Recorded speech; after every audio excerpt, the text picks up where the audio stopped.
Welcome to another episode of Red and Black, where your conservatism is not just the color that you're used to. I'm Lenny McAllister on a Mother's Day edition of Red and Black, and for about half the country, there's been one mother effing leak that just came out of the Supreme Court this week. So why not have two mothers on, including what? Mind blown. Hold on. I just want to make sure your mic works. Kira, say something. Say something.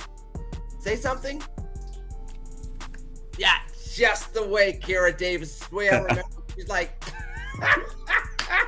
can you hear me now? Of course. Yes, we can.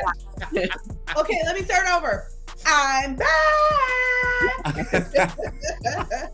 Oh, you guys thought you got rid of me, but I am back, Lenny. So sorry. You know, there's only so many combinations you can get out of like 10 numbers. Congratulations. It took you a year to figure out what the combination on the lock was. Good job. Good to see you. We're always proud of you. You're doing great with the podcast and everything else. And of course, thank you for the opportunity to move Red and Black over to the Red State YouTube channel, where you all need to like, share, subscribe, all those wonderful things, this podcast. But with that said, and of course, all the other wonderful things that Kira does, and Dr. M and Priscilla, and Jeff's doing something this week. He's trying to patch up a leak from what we hear. Kira, before we get started on anything, you're on the campaign trail. Now, the last time I talked to you, I was trying to get you to run for office, and you gave me all kind of shade and haze, and don't do that. You'll get me in trouble with my husband. My husband's going to be mad. And then you went and started running for office. Well, it's a little different office. You were trying to get me to run for governor of California, which is a whole different beast than what I'm doing right now, which I am proud to say I am running for my school board. Here in Orange County, I am running for the Area 2 seat in Capistrano Unified in Orange County. And that one, maybe I'm a little embarrassed to say that I didn't really go through the right channels, and I didn't ask my husband first. I just kind of told him I was going to do it. So better to ask for forgiveness than permission. Have you seen the news lately, Mrs. Davis? Some of these school board races are a lot more contentious than some gubernatorial races are. So I don't know if you thought you were taking the easy path by avoiding my advice, but congratulations to you, I suppose. It took 10 seconds of courage, and it's been a lot of regret since. But no, I kid. But you're not kidding about the contentiousness of these races. I mean, I'm in a quiet little suburb in Orange County, and this is it's like level 10 drama. So we're not spared from it here in Orange County, but that's why I jumped in, because what I've seen over the last 2 years on my own school board, I just thought, I've just had enough. I've had enough. And I don't know how to guarantee that someone's going to be in that seat that's going to think like me. So the only person I can guarantee that thinks like me is me. So I got to do it, because we need to. I've just had enough. So before I go over to Priscilla Ron over there, you saw everybody out there that Kira Davis told on herself, because she said it took 10 seconds of courage and a whole lot of just consternation, et cetera, and re-examining. Do you know what college kids call 10 seconds worth of courage? Chug, chug, chug, chug, chug, chug, chug, chug, chug. Oh, my Lord. You to make those type of decisions, Kira. Yeah. I tried to tell you that before. I was really sober. Priscilla, you were actually out at her neck of the woods over the weekend. Were you taking a SCOTUS leak trip to the West Coast before all the people in blue states lost their minds earlier? I plead the fifth, so I've learned that being on this show that is an option. So I am not going to incriminate myself about what I did when I was out in California, or what I did and do not know. Interesting. Now, I'm going to go to the lawyer here, the person that has 10,000 different degrees. Dr. Wexler, there was a dude that actually did a skit that made a joke about pleading the fifth. If anybody remembers the old Dave Chappelle routine, I plead the fifth. As one that is pleading the fifth on this, Can you tell me what you heard from your buddies on the Supreme Court before this leak dropped? Because we got a whole lot of things that talk about and ask about with this big breaking news this week. Well, folks have told me that in fact, that this opinion is not merely a draft.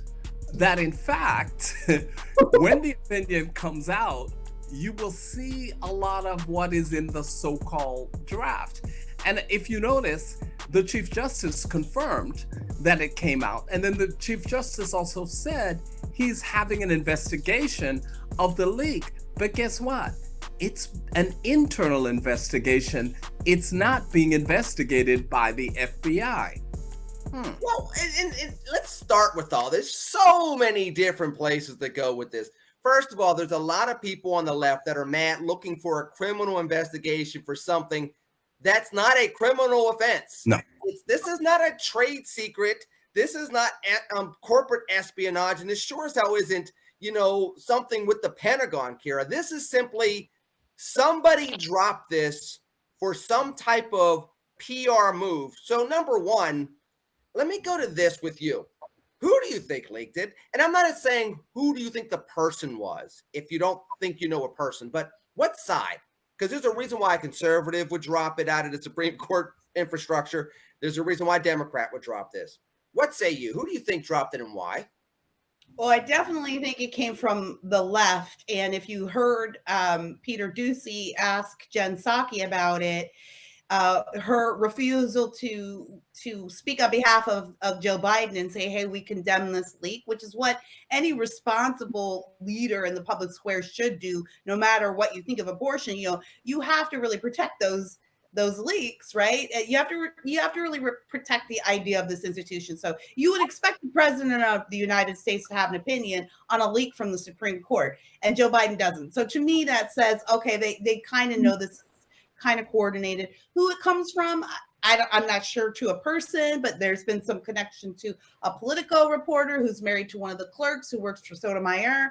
So, and we do also know that there is a whole new group of clerks and interns at SCOTUS now that are really the millennials, young millennials and Gen Zers who weren't raised with the same sort of reverence that we might have for an institution. So I definitely think it came from the left. I can't quite suss out exactly why they would do it, if it has more to do with trying to motivate the base or maybe trying to cover up this Hillary Durham probe information that's coming out. I have no idea, but that's my first thought. I feel like you're going to tell me something different, Lenny. No, I'm not going to tell you something different. I'm going to actually pivot to Priscilla, because a woman's intuition on this means everything, which is why I'm going to you first and her second, because y'all got it like that. Priscilla, do you concur with Kira? Do you think it's somebody from the left trying to kind of get ahead of it? With this in mind, whose mind is it going to change? Are you going to embarrass at least 5 conservatives into switching their vote, one of them? Who do you think they would think they're going to pick off with this? Of course, I concur that it was someone from the left who did this. I mean, the left came out with all their talking points on point. When you listen to Kamala, you listen to Jen, you listen to the president, it's all the blame game and how terrible Republicans are because they know they're getting their rear ends handed to them. The president's poll numbers are so low, they're getting cremated everywhere. They're paying attention. And so they need something in order to try to make us look like we're a bunch of radicals. I mean, they're spreading all this fear. Like the next thing the Republicans are going to do is get rid of gay marriage and get rid of interracial marriage when 2 of the only Black Supreme Court justices are married to white people. I mean, these people on the left know exactly what they're doing, and it's political, it's strategic, but it's deceiving. And I just posted a quote from President Biden from years ago, how he did not believe that women should have a right to choose what to do with their own body. So he's just a walking contradiction anyway. So I think that it's going to backfire because it's not a surprise that Republicans and conservatives are pro-life. Just talking about the disaster that Roe v. Wade has been on the Black community, I just don't think it's going to impact the election the way that they might have strategically thought it would. Dr. Metzler, I mean, they're still looking at several different things. Number one, like I said previously, whose mind is it going to change on the Supreme Court, even if it convinced Roberts to go with the liberals on the court? It's still a 5-4 decision there. So that's not changing that opinion. Number two, it's very hard to politicize Roe v. Wade as an election issue 6 months before an election when the inflation numbers are going in the wrong direction, the employment numbers are going in the wrong direction, and you got a war that's quickly escalating into something that could bring the whole world war scenario back into play. This doesn't seem like a good political calculus if the left did it. Yeah, well, I'm not gonna speculate on who leaked it for. As you already know who it is. Now we know why. You're the canary in the coal mine. You're not fooling anybody. I'm just gonna say that as it relates to leaks in Washington, I find the leak thing for me, I don't think it should have been leaked.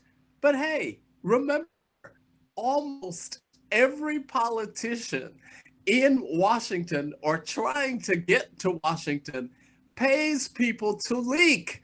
This is how DC works. So I am concerned that it came from the Supreme Court. I'm not going to speculate, though, on who leaked it. But in a future Red and Black show, I'll say more. Yeah, you don't have to. Come on. Sure, you know this. Come on, Dr. You know where this is going. He doesn't have to speculate because he already knows. He already knows. Come on, give us a scoop. Kira, here's a scoop. I am not going to speculate on what my middle name is. Yeah, that is political talk for I know, but I'm not going to tell you because I don't want to get disappeared. Well, yeah, I mean, I did not suicide myself. Yeah.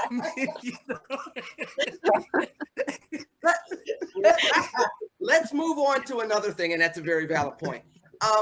So we talked about the political ramifications in regards to what it may or may not do in 2022. But let's say this plays out the way we're seeing it play out, and it goes back to the states. This has not been an issue that's really ginned up the Democrats from a long-term perspective, Kira, quite the same way it has from a long-term perspective for conservatives. And just the same, it doesn't have the same cultural effect. For conservatives, it gets them politically, it gets the Christian conservatives, it gets the everyday mom and pop conservative, the older conservative generally skews this way and supports a pro-life position. Moving forward, if this goes down the path that it seems like it's going down, this might not be the fuel that Democrats think it might be for 22 or for 24 or moving forward. I really don't think so. This is why I'm really having a lot of trouble understanding what the motivation could be behind this league.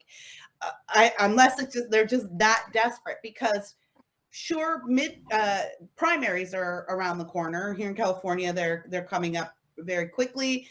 But then November is months away. And by the time, like right now, we're looking at shortages of baby formula on the grocery shelves, which is kind of a big deal. And by the way, I haven't seen the liberal media reporting on that at all. It's only been us conservatives that have been reporting on it. Gas is going up. Here in California, we've got another gas tax to come in July 1st. Our gas goes up 50 cents. So they're not taking the tax off. They're giving us another tax. So gas is going to be more expensive. The Fed's just raised interest rates. That's going to send everything into chaos. My point is that, and kids are going to be going back to school in the fall, and we're going to be back to these education wars in a really heated way. So my point is that there's no relief on the horizon as far as the economy is concerned, as far as the cultural chaos we've been experiencing. By the time we get to November, people are going to be miserable. I hate to say it, but I don't think Roe v. Wade is going to be on the mind of most Americans, at least not the average American, when he or she goes to the ballot box. And as usual, when it comes to this stuff, I'm willing to bet that the average citizen is really not interested in what SCOTUS is doing, and is more interested in the fact that their groceries. I mean, you guys, I just went to the grocery store before we sat down to record, and what I could have gotten for $50 a year ago cost me almost $100. That's a huge hit to take. That's a huge hit. So I by the time we get to November, I just don't understand why they think that this might rally the base for a week or two, but after you don't have baby formula at home, or you can't get the same amount of groceries for the same money, people are going to go back to worrying about that. I don't know if there's something I'm missing, or if they are just that desperate. No, and I think that you're right. And Priscilla, to that point, this seems to also possibly be another overplay by those that are really upset by this leak. And not, let's re-clarify that. They're not upset by the leak. They're upset by the contents of the leak. So those that are upset by the contents of the leak, because there's another side of the coin I want to get to in just a second. But those that are upset by the contents of the leak, Priscilla, they're talking about protesting in front of a few Supreme Court justices' home. You know, there's nothing that really makes your cause look worse than going too far with protesting. Let us just go back a couple of years ago. Everybody was really shocked about what happened with George Floyd. People started looking at what went on with the defund the police movement and Black Lives Matter when it became a little further radicalized because of the type of protesting.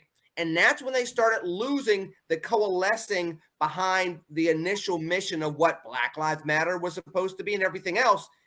Do they run the risk of doing the same exact thing with these protests in front of these Supreme Court justices' home coming up, starting, from what I understand, I think it's May 11th, they're supposed to start doing this. Yeah, absolutely. I mean, they're giving themselves extreme adrenal fry, and they're going to be disappointed when they realize that all this decision means is that the decision goes back to we, the people, in individual states.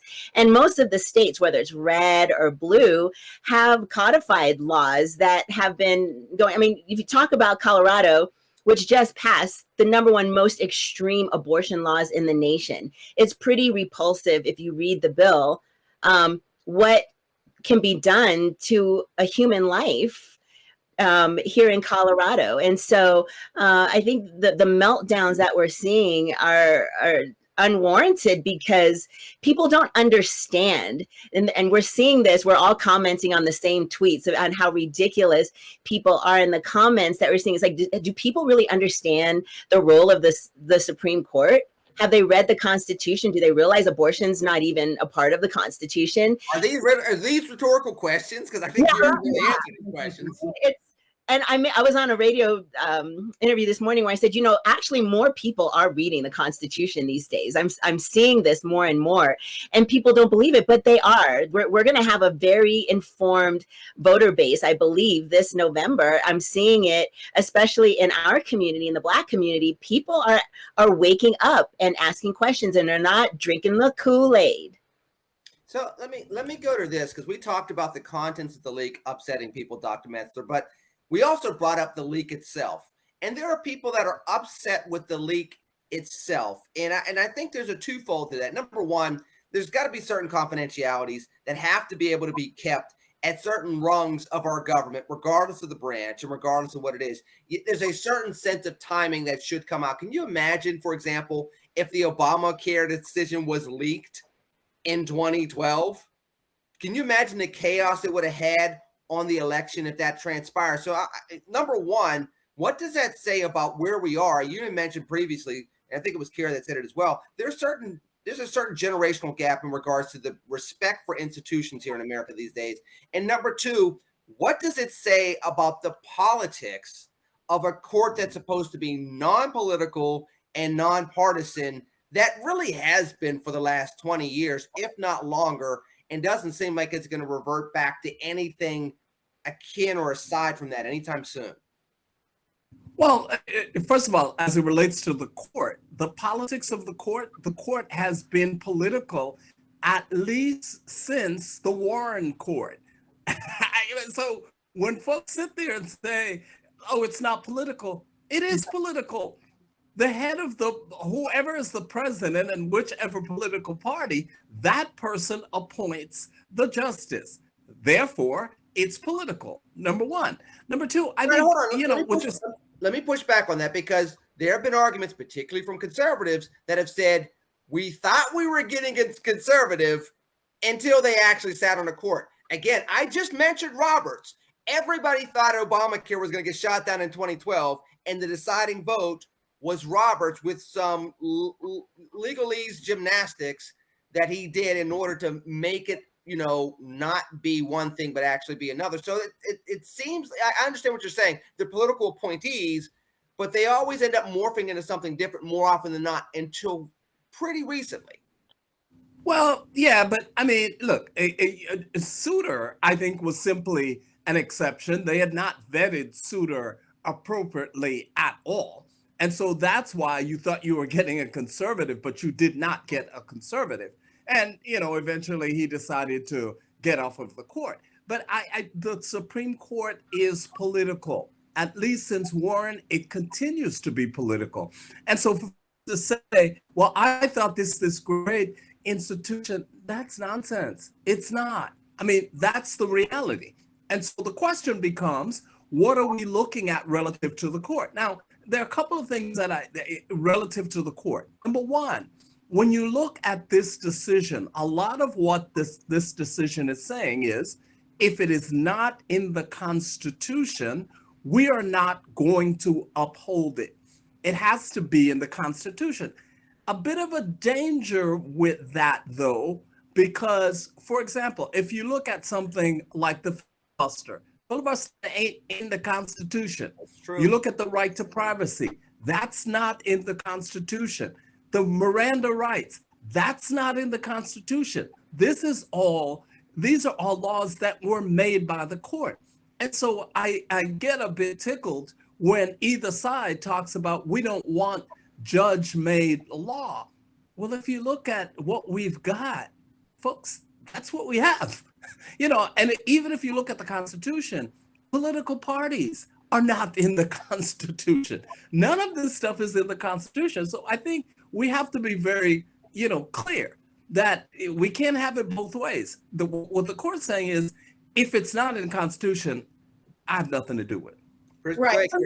I think it's not so much like what's in the Constitution, but what's not in the Constitution.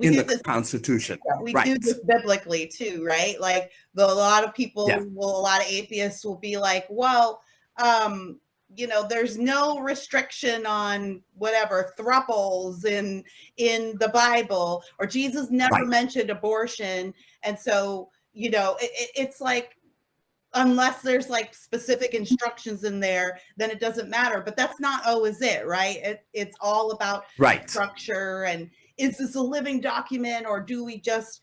I think you're right, Doctor. I'm like totally agree with you. I think that we have this idea that politics before us was noble and clean and everybody. But if you read the history of this country and you read like the letters between Jefferson and Adams, even, and like those guys were brutal. They were so nasty to each other. They hated each other sometimes. And of course, the court has never been nonpartisan. Of course not. How could that be? I think all that's happening now is what's been happening since we got Trump in 2016, which is everyone's seeing how the sausage gets made now, and we're realizing, it's kind of ugly. But I think that's exactly right. But there's an argument to be made that seeing these type of things at this point in time, Priscilla, is a little bit more dangerous for the fabric of the country, because, and I'm not going to go back to Trump. Everybody only goes to Trump, and they forget that there was a lot of consternation when Obama got elected, and they completely forget about the 2000 election and how this country was. And that was right before 9/11. We have basically gone through 25 years of Americans, for the most part, really not liking each other a whole heck of a lot, having a whole lot of global pressures forcing us to sometimes come together, oftentimes rip apart. And now we're seeing the court do this. This is a little bit of a different dynamic. Doesn't mean we're going to fall apart tomorrow. I don't believe in those conspiracy theories, but there is something to be said about watching the court go through these machinations the same way that Congress has, the presidency has, governors' mansions have, state legislatures have. You would like to think at least one institution is above the fray. And we're finding out that during these particularly difficult times, no institution seems to be above the fray. Where's where's the violin, Lenny? Look, the bottom line is we can go back just to the 1990s, Dr. Metzler, and we didn't have this level of tension in America. And we had a president that was screwing. We didn't have this level of media. We didn't have this level of social media. We couldn't see all of these. They could hide this stuff from us because we only had 2 or 3 outlets to talk about this, to show us what was going on. And we had to see what they wanted us to see. Now we have all kinds of ways to peek inside. So I think that's a very different thing. Yeah, I think there's a lot of emotion that's being used to make decisions. You know, we know that people make decisions either emotionally or logically. And so when you allow emotion and someone to dictate and narrate to you that a certain ideology is just and right, and then you're supposed to feel guilty if you don't subscribe to a certain ideology, that plays into politics. And that's what we see with a lot of the movements, the social justice movements, that if I don't say the right thing, then I'm wrong or I'm immoral or whatever. So, you know, we're human beings. And when you look at the justices, they're human beings, and they have to, they have succumbed themselves to whatever ideology and training and schooling and mentoring before them as well. And they're fighting their own bias. So yeah, you're absolutely right, Dr. Metzler, that it is political, even though, you know, I like to think that Santa Claus is real and the Tooth Fairy is real and the Easter Bunny is real and Supreme Court justices, you know. Spoilers, if anybody's kids are listening. Sorry, we might have to edit that out, but Easter's done and Christmas is no time soon, so I think we're safe. But I'm calling bull hockey to all 3 of you and any of you all in the chat room that are buying it. Kind of thinking, yeah, I dropped a bull hockey like, bam. So listen here, look, these people are sometimes elected to be above the fray. Sometimes they're appointed to be above the fray. Some people would even say they've been ordained to be above the fray. You know, what happened to the obligation for people to push back on you, Priscilla? I love you, but to push back a little bit on you, to push back on they're still human and they have their own biases. I mean, what happened to being able to say, you're in that position, a lifetime appointment, for example, and I'm not picking on the SCOTUS, but a lifetime appointment. Because you are able to set that aside, you became president of the United States, where millions of people voted for you. Now, granted, a lot of it's partisan, but there's a segment of people that voted for you because they thought you were the right man or woman for that position, whether it's president, senator, congressperson, governor, whatever the case may be. Why are we so willing to throw that aspect of the bathwater out and risk throwing the baby out as well? Well, I think because the reality is that people are biased, and you have to be very self-conscious in order to make decisions that are that are the best for the majority of the people. But if you're beholden to certain people, or there's certain people in your ear and you've got certain advisors, I mean, I was doing my research. This president has 16 cabinet members, 12 of which were in Obama's administration. So there are a lot of relationships there that go way back and very deep, and who are making a lot of decisions during this administration. So if we were to think that, you know, this administration is going to bring people together and bring unity, well, that didn't happen in the previous administration. And so I don't see it happening now. In fact, I think it's worse now. I think there's more division now in the U.S. than there was under Obama, believe it or not. Dr. Well, and I think, Lenny, I hear what you're saying. All of that went the way of the horse and the buggy. Do we have the horse and the buggy on the streets anymore? As a method of Pennsylvania, in rural Pennsylvania, we absolutely do. We do have the option. Yeah, well, you would. You know, I mean, look, the reality is, in terms of being elected, when you have dark money in politics, when you have money and speech in politics, ain't gonna happen. It's And just it's not not, gonna happen. and it's not to say, I hear what you're saying, Lenny, and I get it. And it's not to say, I mean, you're such a like a principled guy, you know. You're like, hey, it's not to say that those people never exist or they never come along. They do, but when I read my Bible, I see that those people are actually rare. You know, that the Jews called to be ruled by judges. They begged for judges, and then God gave them judges, and most of the judges were corrupt. We think of judges like Deborah when we think of like the wonderful judges of Israel, but Deborah was the exception, not the rule. And then they begged for a king, and they got terrible kings, horrible kings. They got what they asked for, and they were terrible. And there was only a few that were actually really good. And even David was, you know, kind of a terrible person. So David has things going on, right? The idea that I think we should always aspire to that standard. And every now and then we do get a really great and wonderful, like godly man or woman who manages to get into those positions and is influential. And so I think what we're saying is there's reality, but of course we all hope that we will have representatives and even people in the court who will look beyond politics and will be fair and righteous in their judgments. But we're just saying that it's not really realistic to think that that's the norm. That's the exception. And that's simply human nature. So let me go around to everybody before we go on to Dave Chappelle and Priscilla. I'm going to go to you first.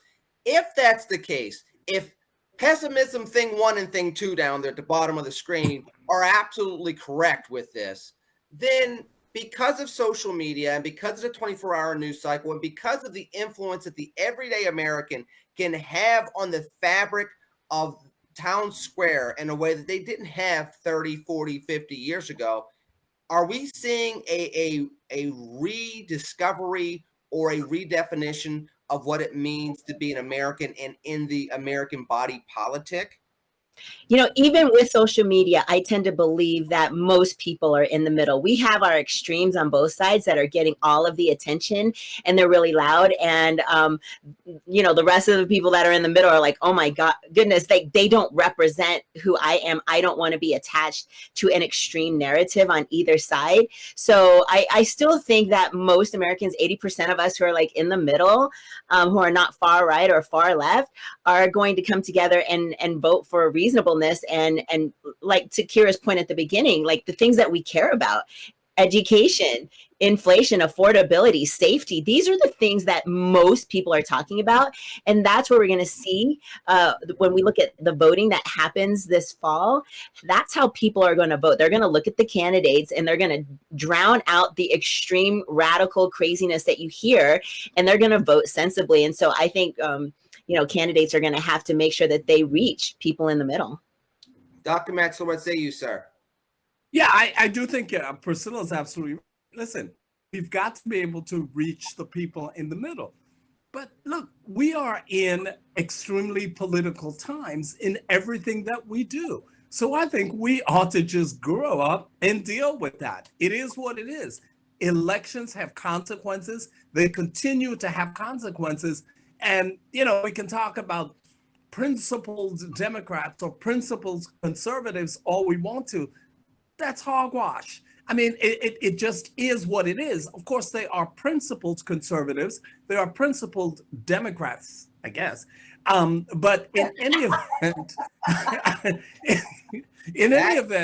that is what you call shade, ladies and gentlemen of the chat room and out there liking and sharing and subscribing. Oh. That is what you call shade. Proceed. I missed you, Dr. M. But in any event, I think we just have to, these are the times in which we find ourselves, deal with it. So speaking of dealing with stuff, Kira, you know, people were concerned about when Will Smith smacked Chris Rock. And everybody said, you know, this can open the door to some things. And then some people said, well, maybe you're overreacting, and back and forth and so forth and so on. And then Dave Chappelle got tackled on stage at the Hollywood Bowl. Now, you know, I'm going to come to you first because there's a lot of ramifications for this. There are people that say Dave Chappelle had it coming. Dave Chappelle has been saying some really, really interesting stuff for a while, including his last Netflix special. Well, the LGBTQ community really were upset with him. But then there are other people that are saying it's America, it's free speech. He does comedy, he does satire. You know, that's how he's made millions of dollars, and he's poked fun at everybody.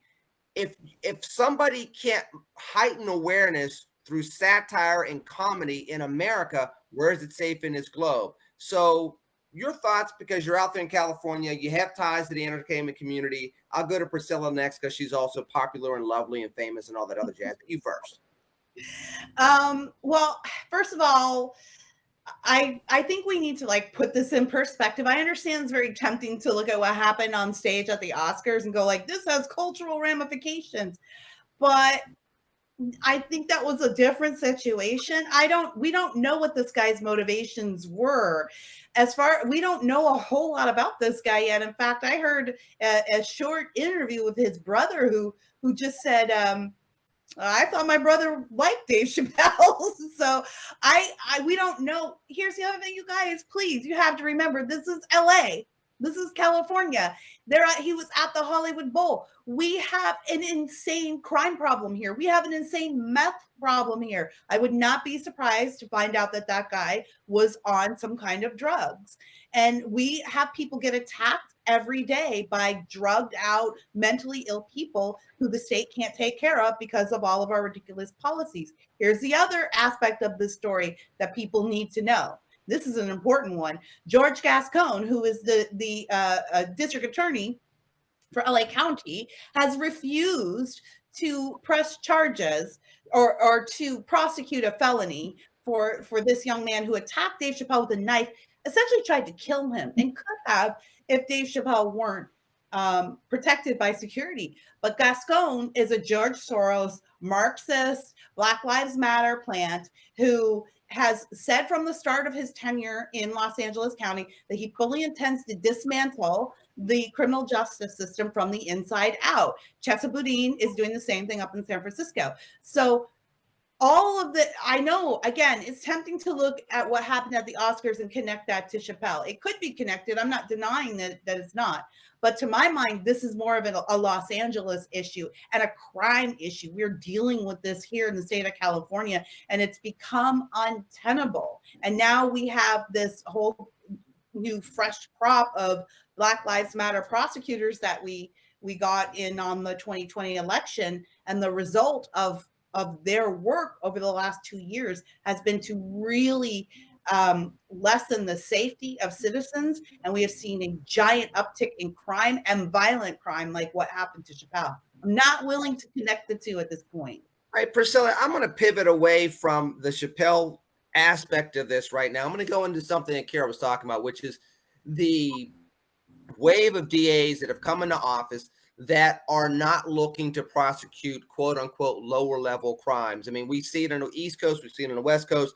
They don't want to prosecute vandalism. They are not going to prosecute low levels of drug paraphernalia, possession of drug paraphernalia. They're not going to prosecute prostitution, things along these lines. And people make the argument that the quote unquote lower levels of crime start creeping up where it becomes, we're not going to prosecute an assault the way that we normally would prosecute an assault or something such as the Chappelle incident. You know, with that said, should we be paying more attention to the fact that the wave of the liberal response to what happened in 2020 has been an overplay, and as a result, you're getting bad policy and bad implementation of policy? Or should we just focus on the issues at hand one for one and just try to trust these people going through this? Because people are saying both sides of it, but as we're seeing in San Francisco, Los Angeles, Philadelphia, there's something to be said about some of the trends that we're seeing with the crime rates going up. Yeah, no, Kira's 100% right. When you look at these Democrat-led cities, these large cities that have been soft on crime, it has created an issue where people don't even feel safe. And it has creeped into even our public school systems where they're calling like level 1 issues everything's a level one. Nothing is handled with any sort of bite to it that would deter bad behavior from changing. So when people are out in the community and they see that nothing's going to happen to them, or they're just going to get a slap on the wrist, and they continue to perpetuate this bad behavior. And yeah, 100% embedded in Marxism. And BLM, the BLM movement has done so much damage to our communities because it hasn't helped any of us, but it has increased crime, increased death, increased thefts, increased drug addiction.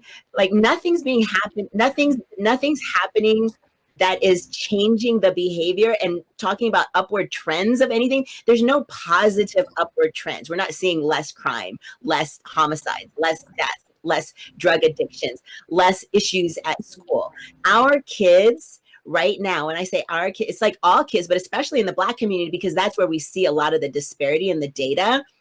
Our kids are on a trajectory that's worse than it ever has been, and we need to change that. And the only way that we can change that is to change our lawmakers. When you change the lawmakers, you change the laws. And we have seen what Democrat-led legislation has done to destroy neighborhoods and communities. And we have got to turn out and vote in November. You're going to hear me say that between now and the election.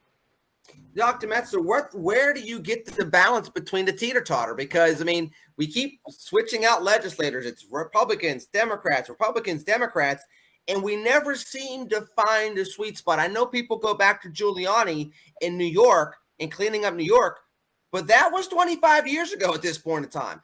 Where do we find other instances of the sweet spot, particularly in these urban areas that Kira brought up, where you can get the crime rates down, but you can have a heightened sense of civil rights and fairness, which, you know, justifiably so, the protest of 2020 started out focused on, and then it kind of went down its own path.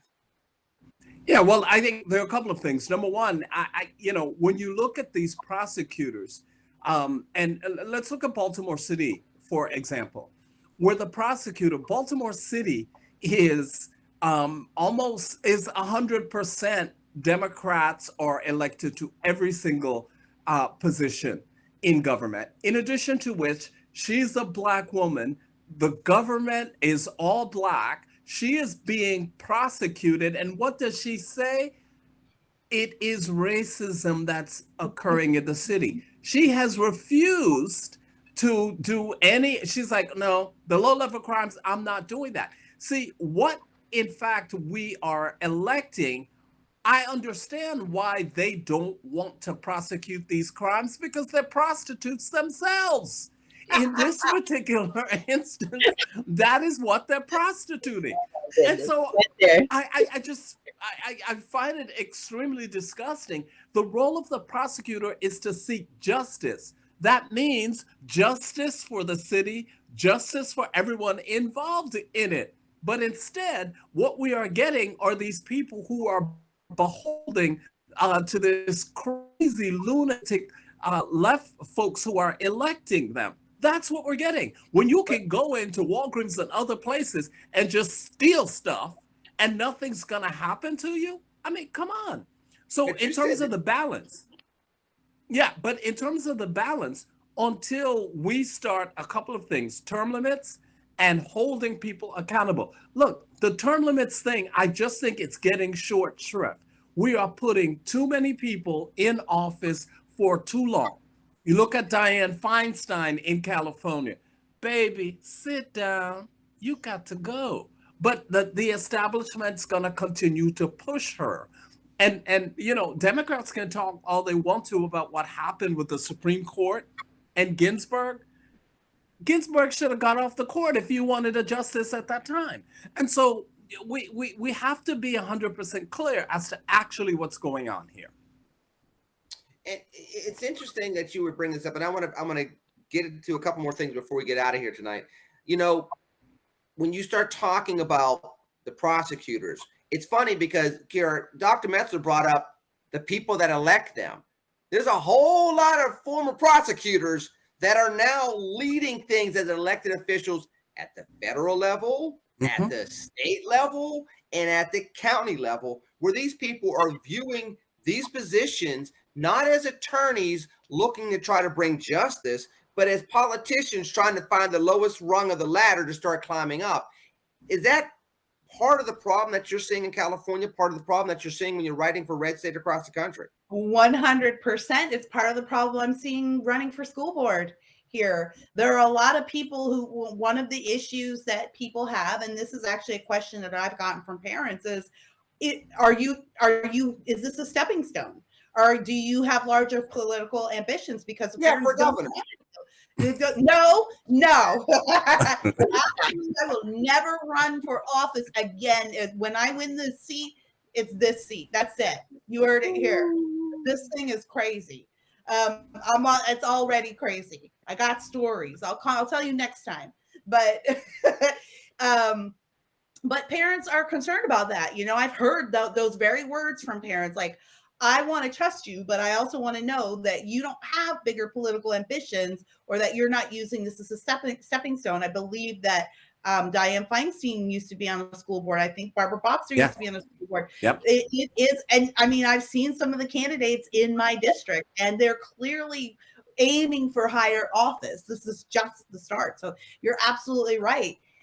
Part of the problem is people who just see themselves as part of the political establishment, and it's a step up. And this is, and your union stooges and your Democrat powers that be will pluck people, and they'll say, okay, we're plucking you. We're going to put you in this school board race, and this is where you're going to be, and this is how you're going to move your way up to the top. And so yeah, it is a problem, and that is why, you guys, they are so terrified of this citizen politician movement that is currently sweeping across the United States. They are terrified because if they don't have their establishment politicians in there, that changes the dynamics of the swamp quite a bit. And if there's really a citizen politician movement that's going on, Priscilla, we saw this about 15 years ago with the Tea Party movement, and there were some really good success stories. And then, I mean, look, I got a Facebook request from Christine O'Donnell to be a friend on Facebook. And I was like, why does she look familiar? Oh, yeah, she just got to tell me that she's not a witch 12 years ago. And there are other people like this. So there are obviously some lessons learned in regards to having citizens be in office. I don't care about the learning curve. You weren't supposed to be a career politician the way the political system was set up anyway. But there is something to be said about not being too much of an activist politician, because an activist politician doesn't look at long-term consequence. They just do whatever the hell they want, and then they go, oh, I didn't realize I was burning the house down by trying to cook some chicken in a poorly ventilated kitchen. No, you're like, it's such a catch-22 when you decide, hey, I just want to be on a commission or a board, right? I want to volunteer and learn about civic engagement. And then people see, oh, they're doing a great job. You know, there's going to be an opening. I think you'd be great for this, because while we don't want people to become quote unquote career politicians, we're also not going to vote for someone who's going to go 0 to 60. And it's like, why are you running for such a big office when you don't have any experience? So I think what we need to do is make sure that we are paying attention to the voting record of people that we elect in these smaller offices, and continue to encourage people to be a part of bigger and bigger decisions in our local government. And who knows, you know, by the time they, you know, move up to governor in Kira's case, I really am I will donate to your campaign. Don't even start. I think it's the year of Black Girl Magic. It's Black Girl Magic all the time, you know? Oh, it's going to have to be a lot of magic. A lot of magic. You know, go ahead. Triumphed. There's nothing else to say. I have triumphed. I have now converted Priscilla over to your gubernatorial campaign. Oh, boy. Just let me win this school board race. Just let me win this school board race, and then we can talk about it. But really, I am focused on just winning the seat for parents, and that's what's important. And that's, I think, across the board, that's what we're seeing, right? People going, I can't trust what the media is telling me anymore. They're this, they're that, they're the other. I can't trust what my White House spokesperson is saying, but I can trust my neighbor. And it's time that, the little guy this is how government was meant to work. John Adams is one of my favorite historical figures. And that was always his position, that we should be citizen politicians. We should always be engaged in the community as we serve the community. And there's just too many politicians who are completely disengaged with the community. They call themselves our representatives, but then they go and set up in DC, and that's where they live for 300 days of the year. And you can't be from your small town in Iowa or your small town in Northern California and be from DC. You can't. DC will swallow you whole. You just have too many people that are just living in DC now. So we're going to wrap up the show here, but Dr. Metzler, I want to ask you if you noticed why this show works so well with these two ladies here. You probably didn't notice this, but do you know that between Priscilla being married to a Canadian and Kira being Canadian, that they speak Canadian very, very fluently? That's pretty cool. They do. It's quite impressive. I'm most impressed by their fluidity relative to adding the Canadian flavor with some Black girl magic. Yeah, I know you guys didn't even notice as we were translating. I know it's almost like we're speaking regular English. Yes, except it's Canadian. So there's that. Yeah, you guys didn't even notice. I do have a question for you guys before you go. So this week, I'm going to start with you, Lenny. Okay, so this week I got after you guys debuted the show on Red State, which we are so happy to have Red and Black on Red State. I've had so many emails from people who are like, I thought Red and Black was already on Red State. Like, that sounds like a match made in heaven, right? It sounds like that's where they belong.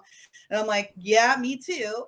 Glad they're there. But I did get an email from one viewer who said she wanted to subscribe to the YouTube channel, but she was very uncomfortable with the logo of Red and Black. She didn't like the fist. Don't roll your eyes. Don't roll your eyes. She didn't like the fist. So she asked, what is the symbol of the fist? Because she thought it was a Marxist symbol, and it made her uncomfortable. So explain to our viewers what the significance of this logo is. Well, it's very interesting because if you look at the fist, it is a play on the Black Power fist from the 1960s, which is Black empowerment during the Civil Rights movement, but it's intentionally red, white, and blue, which kind of is, to me, since I created the logo, it was my way of saying, look, you can still be proud to be Black, but if you're an African American, it's almost incumbent upon you to find a way to take that pride in being Black and that pride of being American and infuse it in a way that makes sense, even as you're pushing for civil rights, not just for African Americans, but for all Americans under this Constitution. And that's kind of the uniqueness of being a Black conservative, right? It's this blend of taking different experiences, going through discrimination, understanding the history of Black people in this country, but not hating America, really believing in free market principles, really believing in the Constitution and pushing us to be better and better every single day. It's the epitome of what we are and how complex we are as Black conservatives that understand the principles of what it means to be a conservative in America. All right, go. Hey.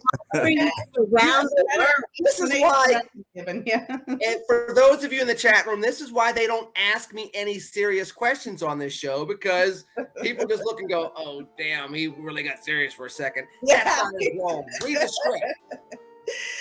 No, thank you for that explanation. I think it makes perfect sense. And yeah, so I hope that satiates whoever has a problem with it. I hope that satiates their curiosity. It should. It should. If people would just listen to themselves, they'd be better off, wouldn't they?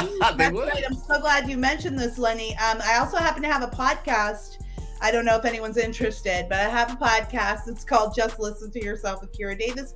You can find that wherever you find your podcasts. And I also am the deputy managing editor of Red State, where we are so proud to now house Red and Black on our YouTube channel. Please subscribe to the channel if you're watching today. Hit that like button, hit that subscribe button. It helps our voices get out there. And yeah, and I'm running for school board. Go to curaforschoolboard.org if you want to know more about how you can help my campaign. I'm gonna donate. Yes. And then the governor afterwards. Okay, shush. I gotta win this. Parents who are watching this and worrying that I'm using this as a stepping stone, don't ignore Lenny. He just is. He's just. We let him do this show because we like to be nice to him. But you just ignore. Yeah. Just ignore Lenny. Yes, I actually, believe it or not, I have to raise $100,000 for this race. Yeah. So that's a lot of money for a small suburb, a small cozy suburb that no one really knows about. But that is the nature, as we spoke about this entire episode. That's the ugly reality. It just is what it is. It just is what it is. Priscilla, what you got going this week? Cinco de Mayo in Denver at the Civic Center, and Mother's Day. We're just going to, just celebrate, and the GOP is going to be there, and we're going to talk to the Hispanic community about issues that matter to them, which are aligned with issues that matter to us. And so it's going to be a fun weekend, just being out and about in the community and just talking to people. Dr. Metzler, what part of the world are you taking over this week with your superior intelligence and quick wit and charm? This is Mother's Day celebration coming up. So that's exactly what I'm focusing on for the next week or so. Mother's Day week. We, of course, will be doing what we do every Sunday, feeding the homeless. And we pay particular attention to the women who are in fact homeless, and give them a special set of love during Mother's Day. That is a really wonderful thing to do. And man, you know what? That dude, Jerry Jensen, Jeff, whatever that dude's name was, that wasn't on the show this week. I knew there was something. I thought about him. Yeah, exactly. Kira's not going to be here every single week, and that makes us sad. At the same exact time, Kira would be here once a month, which makes us happy. Jeff will be back next week, and Jeff will have something witty to say, because Jeff is smart and Jeff is witty, and you need to go listen to A Fresh Perspective. You need to watch that, and you need to read his stuff on Red State as well. In the meanwhile, you need to tell your friends to like, share, subscribe to the Red State channel. You need to follow us and watch Red and Black every single week. And you need to support the good people on this show, because we support you and we support a better America every single day. Amen. He froze up. Yeah. Mother's Day week, Mother's Day down there, and I will pick up soon, and so will the three of you all, and stop teasing me. You froze. You had a really funny freeze frame there. I hope that stays in the. I hope it stays in the recording. I hope we caught it. We'll see. We'll see you all later on. TCNGB. Take care and God bless. Bye, guys.